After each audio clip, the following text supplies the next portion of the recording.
Such a large group of very impressive people, huh?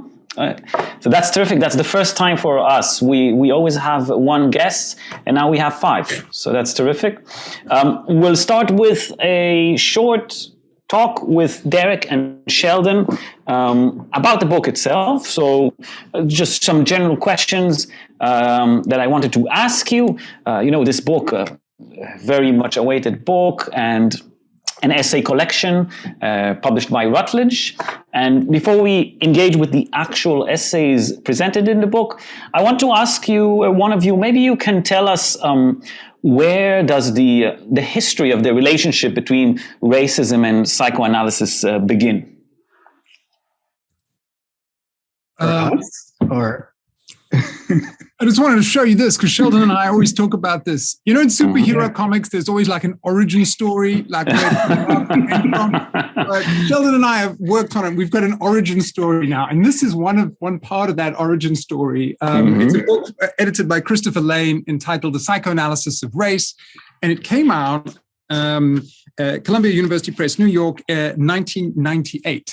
And at that time, both Sheldon and I were in grad school, and we both thought this book was fantastic. And in a way, that was the kind of germinal moment, not that we realized it at the time, but for the book that we produced, which in many ways, I think, took some of its inspiration and harkens back to certain of those chapters. Yeah, that's correct. And another book that was important from the same time period was Desire and Whiteness by Kalpana's Audrey Crooks, which was the first book that actually brought together Lacanian psychoanalysis and race. And part of what we wanted to do with this collection was pay tribute to both of those texts.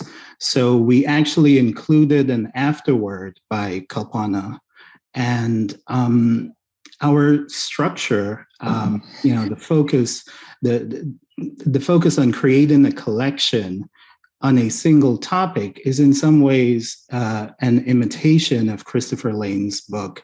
And so we reached out to him and actually offered him to write for us. He wasn't able to because of other obligations, but he wrote an endorsement of the book. Part of what we're trying to do is expand the discussion on race, and we're trying to be inclusive of everyone, which is part of the reason why we're doing these talks that involve our contributors. And we've also we've organized conferences that have brought in other voices on race. So, you asked, where does it start? I think we're a bit more focused on where can it go? There's so many interesting voices that we're hearing now, and we'd like to give them space to contribute to this topic. Yes, and as you said, the book particularly implements Lacanian psychoanalysis in order to provide a renewed understanding of these psychical, political, and social instantiations of race. I wanted to maybe ask you to briefly tell us why you think that particularly the psychoanalytic teaching of Lacan is most fruitful in doing so. One of the areas that the Lacanian theory makes a particular contribution in is if you do a kind of overview of much of the psychoanalytic literature on racism, I think one of the things that one realizes is that there's a lot of the Kleinian object relations approach. Many times we have, even at an everyday level, I think, notions of projection, so on and so forth. But for the most part, many of these notions, whether we're thinking about concepts of tolerance or something related to a notion of an ego, even the notion of white fragility, they seem to keep things very much within the domain of ego dynamics. In Lacanian terms, they seem to focus on the imaginary remit of interactions. And, that may have certain value and certain critical utility. But part of what was so important about the move to Lacanian theory is that it opened up a different vocabulary of critique and analysis.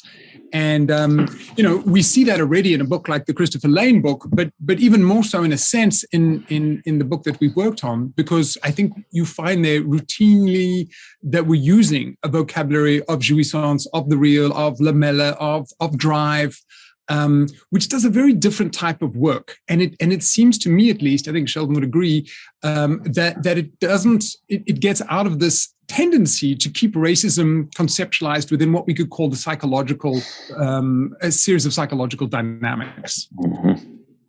Yeah, there's also, I think, a way in which much of that discourse doesn't quite get to a Freudian understanding of the unconscious. And, we're trying to expand the discussion beyond just racism and think about things like, what is race? How does racial identification occur? How does racism repeat itself over time? And when you're asking those kinds of questions, I think you move to more an understanding of the unconscious as something that's much more fragmented, much more elusive, and that lends itself well to Freudian understandings of the unconscious. Yes, I definitely agree, and I think the book is very versatile and unique. And let's get to business, down to business. Let's talk with the contributors themselves. So maybe we can start with Todd. Todd is appearing in the beginning of the book, his paper, The Bedlam of the Lynch Mob. And I really think it's an outstanding paper, Todd, not only in its engagement with the question of race, but also as an introduction to Lacanian psychoanalytic theory. I wanted to ask you, in your paper, you state that racism is not a problem of knowing consciously, but rather a problem of enjoying unconsciously. And you say that it doesn't originate in a failure to know accurately, but in an unconscious enjoyment that comes at the expense of what we know. And you add there a very interesting argument that you say that only by taking the latter as a starting point, then the enduring power of racism might be deciphered. And I wanted to ask you first, what type of understanding of the unconscious do you progress in your paper? And how is it different than this common understanding of unconscious bias that we hear about in the study of racism? Yeah, that's a good question. I think that it's interesting, so that when you hear the term unconscious bias used, it's often can be synonymously replaced with implicit bias. I think I say this in the essay, and I think that's kind of the problem with the concept. So I think that the point for me about unconscious isn't that we unconscious so much that we unconsciously enjoy. It's that what is unconscious is the connection to how we enjoy ourselves. And I think that it's not just that. I think the term unconscious bias suggests that if we just get a little more knowledge, we would be able to overcome that problem, and then we would get rid of our racism. So I think to me, the problematic term is bias. Obviously, I like the term unconscious, although I think it's not and Sheldon alluded to this in what he said, that it's not a Freudian sense of unconscious. That is, it's irreducible to consciousness. So and I think that's really like it has to be an other scene. It can't just be this thing that can just be easily brought up. For Freud, of course, the term for that is preconscious. So I think these analyses that talk about unconscious bias, what they're really saying is there's a preconscious bias, or a bias that's not acknowledged, and not an unconscious bias. So I think that, to me, is the real is kind of where the rubber hits the road in a psychoanalytic analysis, and why that common term that you hear even like Hilary Clinton and people like that use. And I think it seems like a little thing to psychoanalysis, and you're like, wow, somebody's saying unconscious in public life, that's great. But I think it's kind of lamentable, because it's not it's a very reduced notion of unconscious and doesn't really capture the radicality of the break between consciousness and unconscious. Yes, absolutely. And you definitely take it into that direction, into the realm of psychoanalysis. And you elaborate there a notion that I found so compelling and really elaborated in a comprehensive way, the notion of the collective racist fantasy. And you explain the foundation for a legal and social apparatus of discrimination that revolves race actually originates in this kind of fantasy. And in this sense, the argument is very compelling because you flip the social systematic critique of racial discrimination on its head. I wanted to ask if maybe you can shed some light today, or maybe in a rudimentary way, on your notion of the racist fantasy. And also maybe you can tell us why you give it such primacy in your engagement with racial discrimination and perpetuation. Yeah, so I think that fantasy for me is an enjoyment delivery system, or a jouissance delivery system, right? And so the way I see this racist fantasy structured, so I think that when we think about how we desire, we typically think, well, the object I desire is the centerpiece of my desire. And I think, just like what Sheldon and Derek were saying in the beginning, what's really great about Lacan, I think, is that he gets this concept of the objet this, which is an obstacle to getting the object that we desire. So it's for him, it's the obstacle that really is the central role in the fantasy. And so the idea is that in a racist fantasy, it's precisely the racial other that plays this role of the obstacle, who is at once a barrier to this, what seems like the enjoyment of the object of desire, but is actually the vehicle for our enjoyment. So the point for me is that the racist gets off precisely on the racial other, finds enjoyment through this block that the racial other puts up. And I think so for me, that's the fundamental structure of that fantasy, and the importance of fantasy is that fantasy really structures how we enjoy the world. So to me, that's why I think fantasy has just like you mentioned, a primacy relative to different structures of meaning, structures of significance, precisely because it's the source of how we enjoy ourselves. So it's what, Lacan has this great line where he says, jouissance, that without which life would be meaningless, right? And so it's that thing that allows you to get out of bed in the morning. So I think to me, it's really fun that fantasy is really essentially important in that way. Mm-hmm. Yes, there's an interesting point where you actually put forward a very subversive argument where you say that the racist fantasy actually underlies also cultural productions, like particular forms of entertainment, movies, music, etc.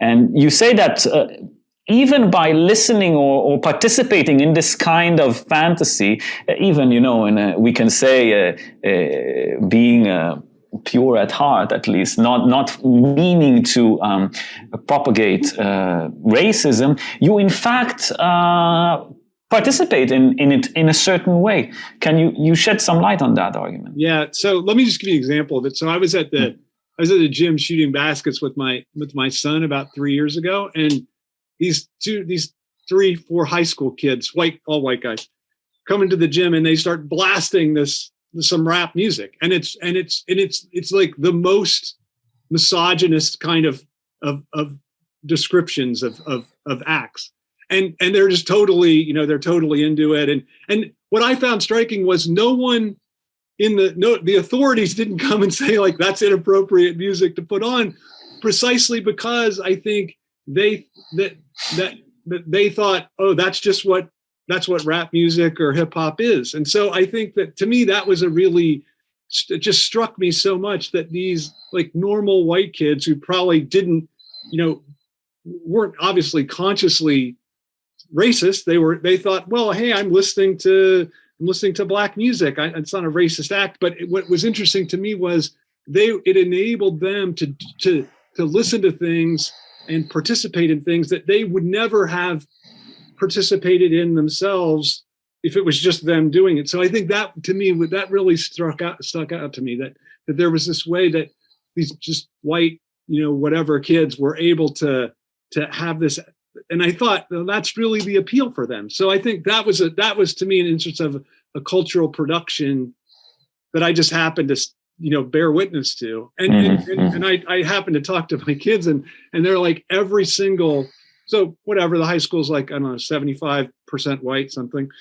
And like all the white kids, like hip hop is the only genre anybody listens to. And I find that, I'm not against it, obviously, but it just seems striking to me that what's appealing about it is precisely this association of extreme enjoyment with that kind of music. So that was just one instance for me of I'm not the first person to say this, obviously, that this whole, like Cornel West talks about this, other people talk about it. I just think what for me is interesting about it is the enjoyment factor that these other people haven't talked about. Yes, and I think this is what makes it subversive rather than conservative. Right, I'm not moralizing. Right, yes, exactly. Obviously. Exactly. Well, Todd, thank you. We're doing this hot seat format today, so we're going to keep the seat hot for the next participant. But we're going to have a chance. The audience is going to have a chance to ask you guys questions. So the first three, after we do this quick sort of questions and interview. So I'll thank you now. Thanks. I will be quiet. Okay, you don't have to. Yes, maybe we can have Hilary appearing next in the book, so we can continue with her. Hi, everyone. Hello. Okay. So, Hilary, your paper is called Confederate Signifiers in Vermont. You are in Vermont right now. Currently, yes. Yes. Your paper engages with a phenomenon that is maybe we can say quite belongs to the United States. Maybe I'm mistaken, but I know it's a major issue there. And you engage with let's say what you argue quite at the outset of the paper is that the changing of racist mascots or tearing down of Confederate monuments is in fact a subversive act that challenges the current political landscape of the US. And particularly, you add that these acts unravel the fetishistic dimension of these objects, which is very interesting. And you say that they are in fact used as an access point to a perverse enjoyment. So I wanted to first of all, maybe let our audience know a little bit about the phenomenon for those that are not acquainted with it. But mostly, we're talking psychoanalysis today. So I wanted to ask if you could take us through your argumentative line by explaining what is a fetish object, what is fetishistic disavowal, and how do you view the role they play in the perpetuation of racism in the US today? Sure. So I'll try to boil it down. It's a complicated history, but just briefly, in my hometown, just a few blocks from where I'm sitting right now, a few blocks from University of Vermont, South Burlington, Vermont school system had as a mascot the name Rebel. And Rebel is not an uncommon mascot name across the US. There's at least 100 or so schools that have that nickname. In South Burlington, Vermont, originally, when it was named that, when it adopted that mascot name, was about 1961. And it's entirely actually common rather than uncommon. South Burlington, Vermont adopted the name Rebel, but also at that time in 1961, at sports games, you would see the Confederate flag. They played the song Dixie, which is also associated with the Confederacy, and they had a soldier that danced to the music. So over the years, they started letting go some of the imagery, the Confederate flag and the song Dixie, that I guess people thought more clearly was associated with the Confederacy. And there was more, over the years, there were small pockets of students or parents who asked to, let go of this imagery because it's racist. But the name rebel stayed. And so interestingly, this story is actually the same in many towns across the US. What's a little bit strange about the story in Vermont is that we're so far north. There are plenty of southern state schools that are also named Rebel that you might, assume would be. So it seems strange that, a school so far north in the US would be named that. So having witnessed this whole debate that happened, a number of students brought up the issue to the school board and asked for the name to be changed. And we had a big fight within the town. And I really witnessed all this stuff come up, all of this emotion. And the people who were for keeping the name Rebel, who came and spoke at the school board, said things like, you will take away my past identity. Essentially, you'll strip me of all my enjoyment of the past if you take down this name. In other words, and in fact, they created a group called the Rebel Alliance to fight taking down the name. And there was a lot of either just plain sort of racist language used or racially insensitive language used. But I thought the most telling thing was this association of rebel with their nostalgia, with their enjoyment, and with their sense of identity. So I started thinking about it in terms of the larger landscape of the US and the way that Confederate monuments and the Confederate flag have a certain history in the US. They get put up and adopted at times when essentially, I think, the unwritten racist laws in the US are challenged by newly put into place either activism or actual laws by the state saying that's not acceptable anymore. So, for example, around the 1910s and 20s was one big wave. And actually, right at the end of the Civil War, when essentially the Confederacy lost, then monuments started to be put up. So it was a sort of war of the signifiers in a way that happened around the landscape, but also a whole wave of monuments going up and schools being named Rebel right when the civil rights movement was happening. So this sort of moment when unwritten rules in the social are being questioned or being brought to light, these symbolic fictions are being brought to light, right? And being, laws against discrimination and state laws against racism, in a sense, all of this imagery started proliferating around the US, even in places you wouldn't think it would, like in the North. So one way that I was thinking about it is that the Confederate monument, the Confederate flag, and things like the mascot name Rebel act as this fetishistic object which is an object that is meant to stop up any kind of lack, right? Any kind of idea of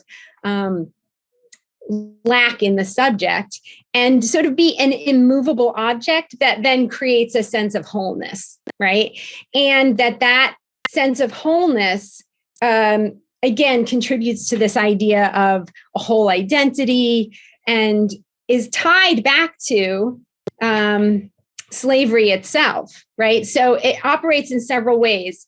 It allows people to continue the sort of ideas to continue racism and continue a relationship to slavery while disavowing it, because they say, oh, this is just a mascot. This is just about either sports or town pride, or, this doesn't have to do with anything. This doesn't have to do with slavery. We're too far from it, right? But it acts as this placeholder, this fetishistic object that sort of stops up this gap and keeps a kind of rigid social order or a rigid social structure in place, keeps these symbolic fictions in place through an enjoyment of that object. So in South Burlington, when the school board eventually voted to take the name down and to have a new mascot, and they allowed the students to vote on what the mascot would be, and they changed it. What was interesting is I write about in my essay, the activism that happened around this moment. The school board voted to take down the name, but right after that, the whole town had to vote on the school budget, which never used to be an issue. Everyone always just passed it. But at this one moment, the Rebel Alliance, who wanted to keep that name, fought really hard to turn down the school budget. So there was this big political battle right after the mascot name over the school budget. And all over the whole town, all these signs started springing up, some in favor and some against. And the people in favor of the Rebel name, they had a printed sign that said, "Be a rebel, vote no," to the school budget. And the people all in favor of they were in favor of taking the Rebel name down and in favor of passing the school budget had all these like hand-drawn signs, kids having balloons, or they had picked a new mascot. They had picked a wolf as the new mascot. And so they had like drawn a wolf that said "Howl yes" for the school budget. But there was all these implications, right, about what the political battle was. And my reading of that was, at one point, the Rebel Alliance go around in a truck and they took everybody's signs. They took them and threw them away in order to try to win the battle. And then the vote yes side had all these sign making parties and remade all these signs, hand-drawn signs, and put them all up all over in everyone's lawn. But along with that, people started to get together to talk about racism in the community, to talk about problems and so forth. And my reading of that is that the dislodging of this fetishistic object that happened in removing the Rebel name allowed for a different kind of landscape, a landscape in which those symbolic fictions attached to disavowing racism instead were dissolving and allowing for more of a landscape of desire in which people were able to start struggling with racism publicly and start having conversations about it and start sort of struggling with where they wanted to go next, so that it was no longer so rigidly set. Mm-hmm. So that's the basics of my argument. Oh, this is, well, I feel like I read the paper again, but even better. Yes. Well, yes, thank you so much. I have more questions to you, but maybe just so we can have everybody speaking today, we'll take a pause here, switch chairs. We'll get Sheldon on the chair.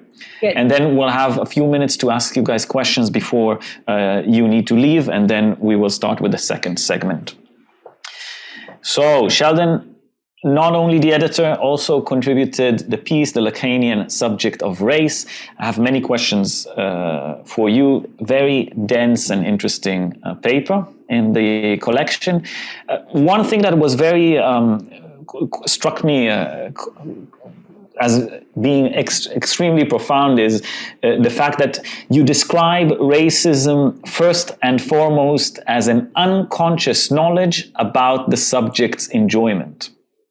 And you use examples, which is always so works well in papers written on Lacanian theory. So you use concrete examples from the history of racism, such as the blackface minstrelsy and police brutality, and you use them to emphasize that this form of enjoyment goes beyond that which is mediated by the symbolic. So it exceeds symbolic limitations.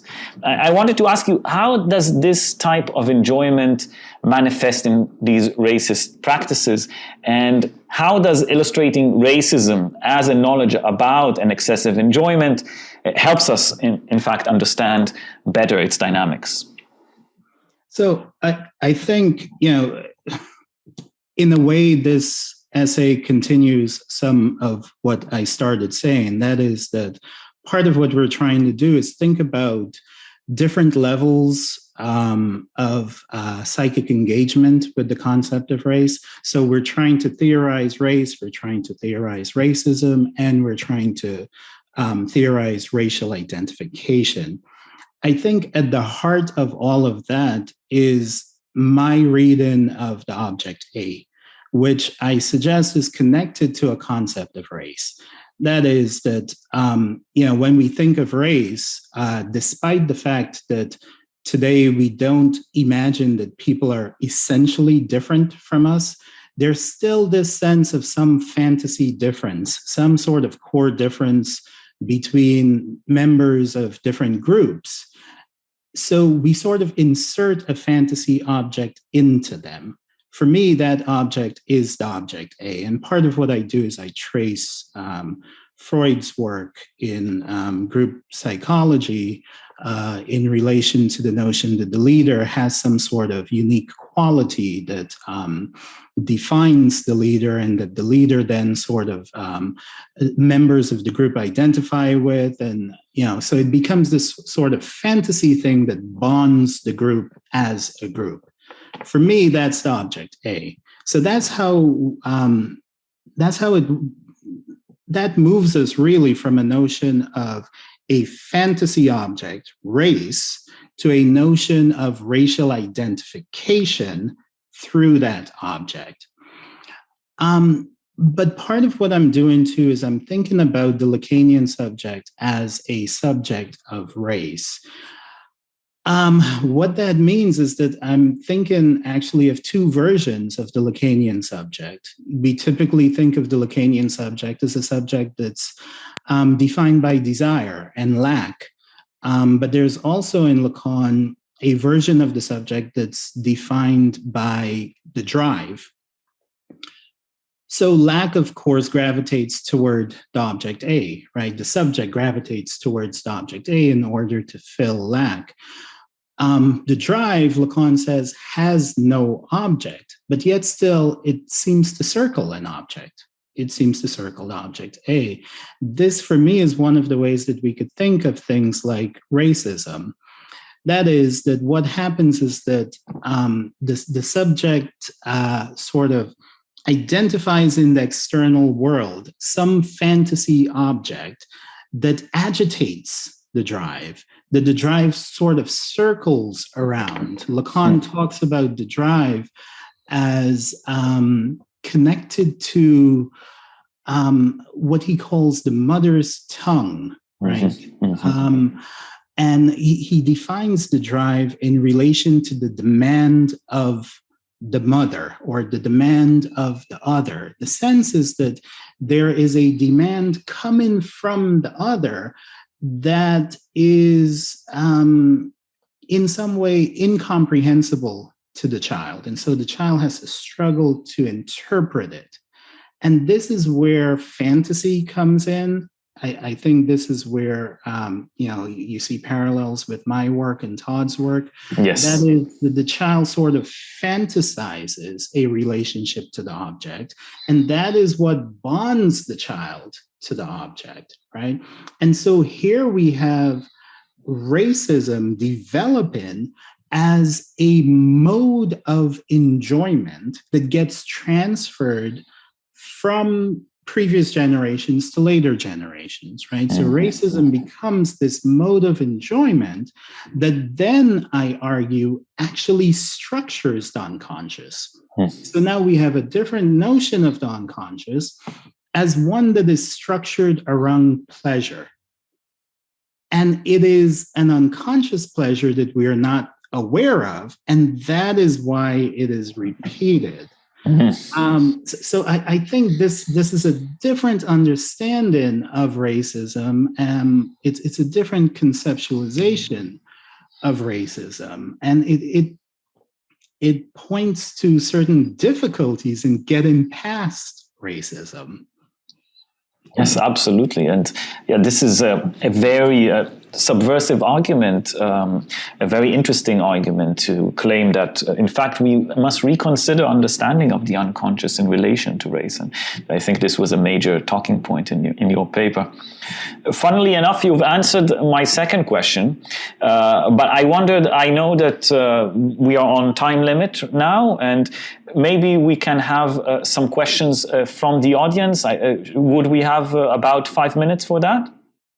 Sheldon and Hilary particularly, right? Yes. Okay.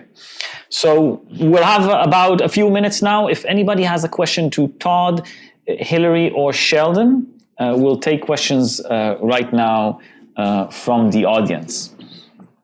This will be the end of the first segment, and then we will go and continue with the second segment. I want to thank Sheldon and Todd for joining us. You're welcome to stay as much as you can, but we'll end the first session here. So thank you for joining us. We're now going to continue with Derek and Gautam, and we'll start with your paper, Gautam, which is the final paper in the book, Fanon Zone of Non-Being. For me, it's always wonderful to read work done by Fanon scholars, so it was a pleasure personally for me. And if you will allow me, before we engage with the paper itself, with some talking points in the paper, I'd like to start with the end of your paper. And in the final lines of your paper, you emphasize how important it is for non-Europeans to occupy psychoanalysis. I found that extremely interesting, and I wanted to ask you today if you could tell us a little bit about this notion of occupation, and maybe let us know a little bit how it materialized in the work of Fanon or Lacan, and maybe most importantly in your own work. Yeah, thanks, Leon. I would, however, start off by with the short clarification. I am by no means a Fanon scholar, so I am interested in Fanon for both personal and professional reasons, so let's put it out there. I really don't want to upset the real Fanon scholars. Derek should know people I'm talking about.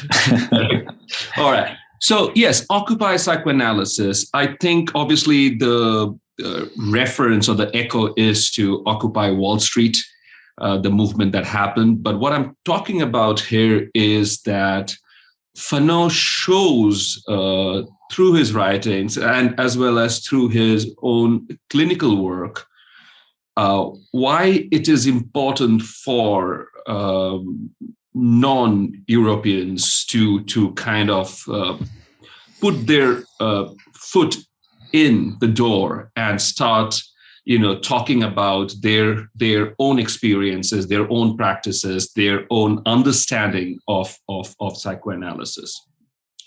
Now, the reference to Occupy Wall Street is also just not limited to kind of a takeover, a protest. It is also a gesture towards decolonizing psychoanalysis or unsettling psychoanalysis. And one of the reasons I would like to say is that historically, if we look, the discipline have had its share of non-European psychoanalysts or people interested in psychoanalysis whose names we hardly come across today. And the discipline has also played a very important role as part of the imperial tool in colonial regimes. Mm-hmm. So, for instance, to give an example from the latter, the discipline of psychoanalysis was used in British India to categorize the natives as anal or as neurotic, and therefore prescribe certain ways of engaging with them. So the whole idea of what a Hindu in India would be like what a Muslim in India is like, and then use that as part of the imperial mechanism for ruling. But at the same time, it's very, very important to also know this is a history that is often not talked about. Christian Hartnack has an excellent book on this, is the history of psychoanalysis, Freudian psychoanalysis in India. The Indian chapter was established as early as 1921 or 22. In any case, it was established before the chapter in France was established. And even though Freud's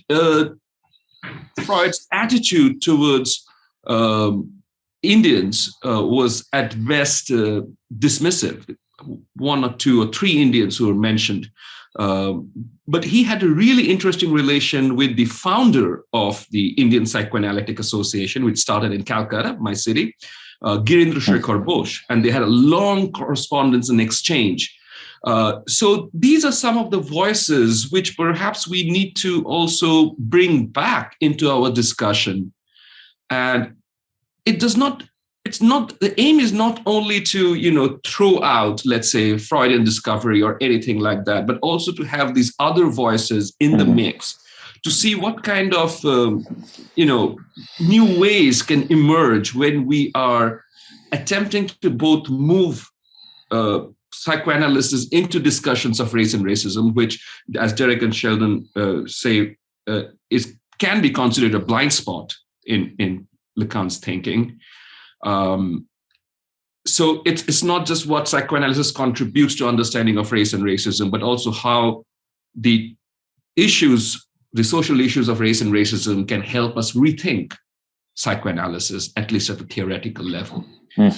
And lastly, to speak with Fanon, I think I also already mentioned that. I mean, he does talk about psychoanalysis, about Freud and Lacan and others, but his understanding is very much enmeshed with his experiences as a Black man working in an Algerian clinic, or a Black man in France, and all the differential experiences of being that other kind of makes its way into his writing and thinking. So, yes, I very much agree. And the fact that psychoanalysis or theory and psychoanalysis changes when culture changes, it is imperative to engage with these changes and change psychoanalysis accordingly. So I very much agree with that. Let's get into the paper itself. This is a kind of a truism. Psychoanalysis is an experience that consists in constructing a fiction, but at the same time, maybe a step after, it is also an experience that consists in undoing this fiction. And maybe in Lacanian terms that I borrow from Jacques-Alain Miller, psychoanalysis is not the triumph of fiction. On the contrary, fiction is powerless to resolve the opacity of the real. Now, correspondingly, in your paper, you state a very compelling argument that there must be made a distinction between Black as identity and Blackness as negativity. The first is a fiction that is established by its differentiation from other identities. That means being Black in relation to the white man. And the second is not reducible to an identity, but is a radical opacity within fiction. And you associate the latter with a notion of subjective antagonism and political freedom. And what I wanted to ask you is, where do you think we can identify today subjects or movements that partake in this type of political realization? And maybe the second question, the follow-up question, is particularly in relation to psychoanalytic praxis. Do you think that analysts should direct the treatment in the aim of such opacities as well? All right, excellent question. So I think to address the first part, and at one point in my book, I talk about that what Fanon is proposing, if I am reading or if my strategic misreading of Fanon is correct, that the only possibility of emancipation from this binary of white and Black is through the violent unmaking of this Black as identity through the movement through the sterile zone of non-being, so that you no longer remain inscribed by certain signifiers which distinguish you as the other, and then compel you to be part of the fantasy for desiring whiteness, which is never going to be available to you, nor would be the argument that you remain Black, because that is not an authentic identity as well. So this subject unmaking process is to be accomplished before what he proposes in his later work, Wretched of the Earth, that you also need to unmake the social institutions that support these differential subject positions. I stated that context about how difficult this actually is to accomplish. And I borrow from Homi Bhabha and use the word that this is a kind of a dangerous freedom to be able to live completely without symbolic support, and even to start thinking about what that could possibly mean. So I, as a student of Freud or psychoanalytic literature, I am really chary about whether this is even a practical solution that can be accomplished. However, as a theoretical premise for thinking about new political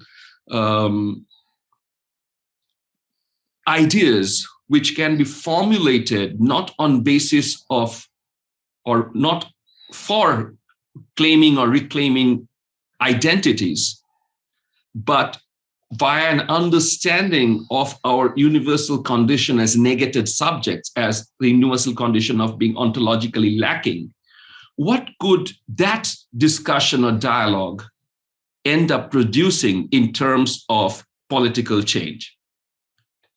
So the question of that radical opacity being brought into discussions of politics, and therefore away from fictions of identities, I believe is what Fanon is leading us towards in terms of theoretically thinking about what emancipation could look like. As for the second part of the question about the analytic practice, I really don't think I'm qualified, because I haven't had any clinical training to talk about this, right? So I guess that is something which clinician practitioners like you might be able to shed light on.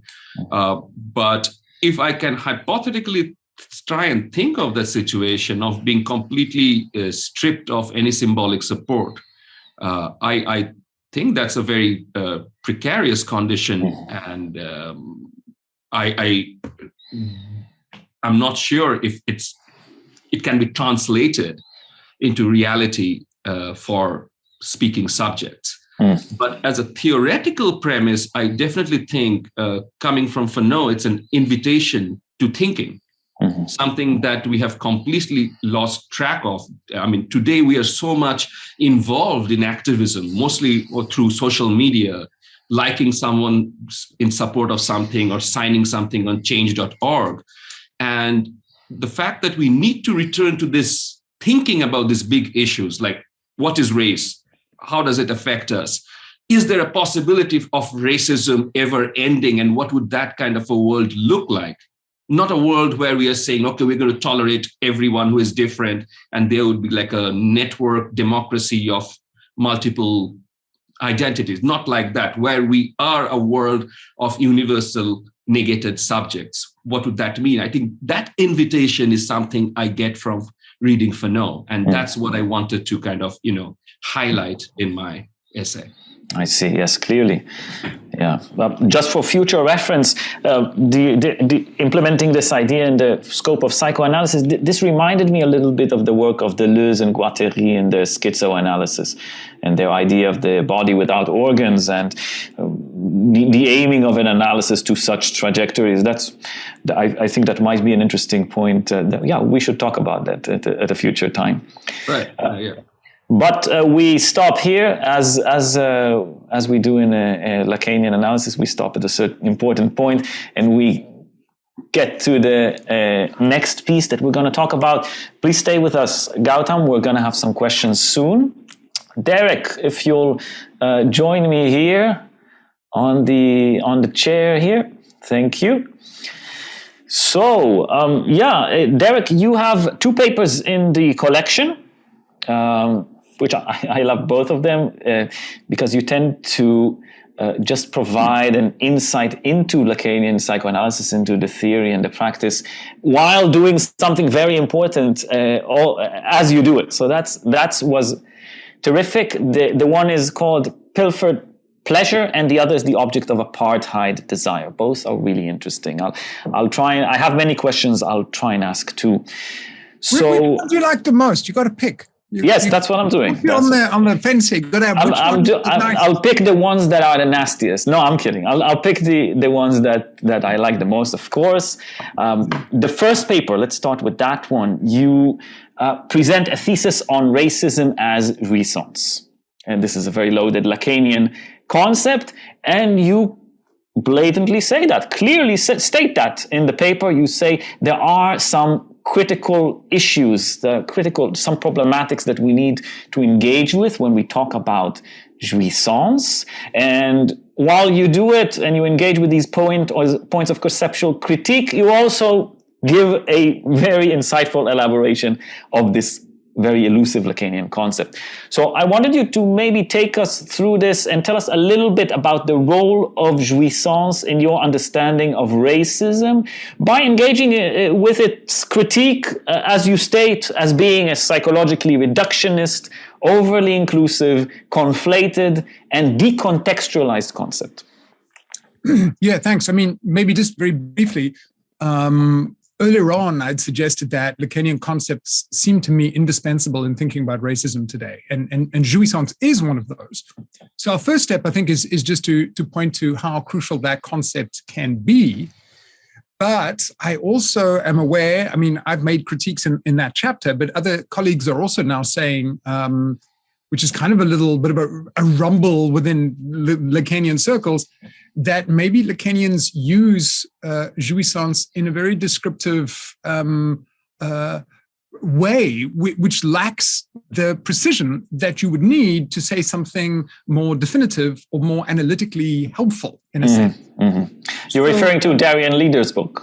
Yeah. I'm referring to his book, actually. Yeah, well spotted, Leon. So in terms of racism as jouissance, for me, I think it becomes important to be able to differentiate the morbid agitation, the pleasure of hating as some kind of state of arousal in hate itself, okay, like a bodily jouissance that's experienced, number one, from an attribution, and Todd was speaking, his chapter speaks a lot about this actually, attributions of the problematic jouissance that other people have.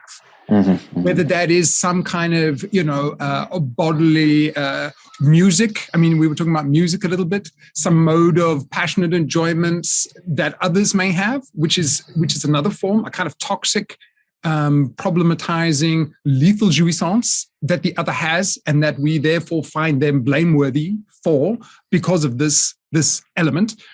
And as Sheldon has said more than once, what's important about that is that contemporary forms of racism aren't necessarily only about signifiers and ascriptions of bodily difference. It can be that the other has this jouissance, and the jouissance can be located within various bodily features, so it can be that, but it's not merely signifies a bodily difference. So that's the second one.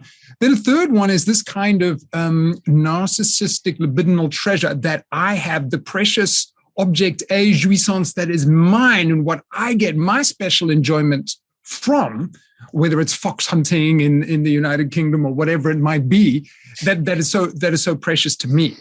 So there's at least 3 different modalities or interlinked modalities of jouissance there. And I think it's kind of important to be a little bit more precise and to bear that in mind. But of course, there's also a series of other concepts that I think should be utilized when we think about jouissance. Todd already made mention of one. He used this nice phrase, which I wrote down. He said, fantasy is a jouissance delivery system. So to me, if I had to kind of enumerate some kind of analytical guidelines, I would suggest that when we talk about jouissance, we also necessarily need to talk about the fantasy that arranges and distributes that jouissance. And I think, I always give the example, and Fanon, he does this well, because he talks about the so-called negrophobic ideological armature of ideas and concepts. But the negrophobic entails a kind of libidinal economy, like phobia, and an affective dimension, but it also entails the European collective unconscious, which he's talking about is also representations. So you could say that in his analysis, he really is giving us a sense that you need to, when you talk about a kind of jouissance or a libidinal economy, you need to link it also to a framework of ideas and fantasies.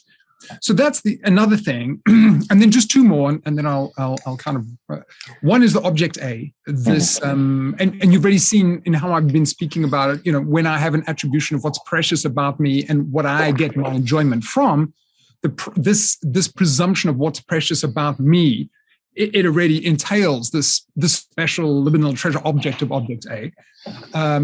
So we need to think about object A, and we also need to think about superego.